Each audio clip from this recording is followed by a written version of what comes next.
अलीस Huawei America के मशहूर शहर का एक मामूली कारीगर था। वो 1819 में पैदा हुआ और सिर्फ 48 साल की उम्र में 1867 में इसका इंतकाल हो गया।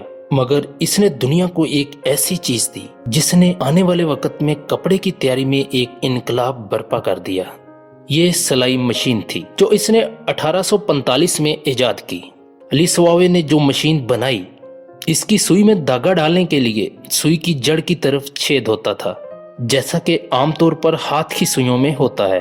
हजारों वर्ष से इंसान सुई की जड़ में छेद करता आ रहा है।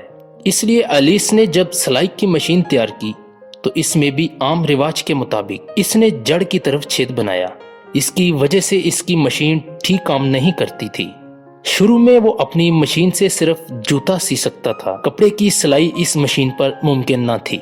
अलीस हुआवे एक अरसा तक इसी अधेड़ बुन में रहा, मगर इसकी समझ में इसका कोई हल न आता था। आखिरकार इसने एक ख्वाब देखा। इस ख्वाब ने इसका मसला हल कर दिया। इसने ख्वाब में देखा कि किसी वहशी कबीला के आदमियों ने इसको पकड़ लिया है और इसको हुक्म दिया कि वो 24 घंटा के अंदर सिलाई मशीन बनाकर तैयार करे, वरना इसको कत्ल कर दिया जाएगा। इसने कोशिश की मगर मुकर्ररा मुद्दत में वो मशीन तैयार न कर सका। जब वक्त पूरा हो गया तो कबीला के लोग इसको मारने के लिए दौड़ पड़े। इनके हाथ में बर्छा था। हुआवे ने गौर से देखा तो हर बर्छे की नोक पर एक सुराख था। यही देखते हुए इसकी आंख खुल गई। हुआवे को आगाज मिल गया। इसने बर्छे की तरह अपनी सुई में भी नोक की तरफ छेद बनाया और इसमें धागा डाल दिया।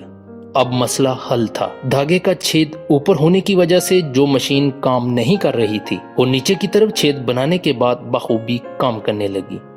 तो उर्दू दुनिया के मुअज़्ज़ज़ नाज़रीन, अलीस हुआवे की मुश्किल ये थी कि वो रवाजी जहन से ऊपर उठकर सोच नहीं पाता था। वो समझ रहा था कि जो चीज हजारों साल से चली आ रही है वही दुरुस्त है।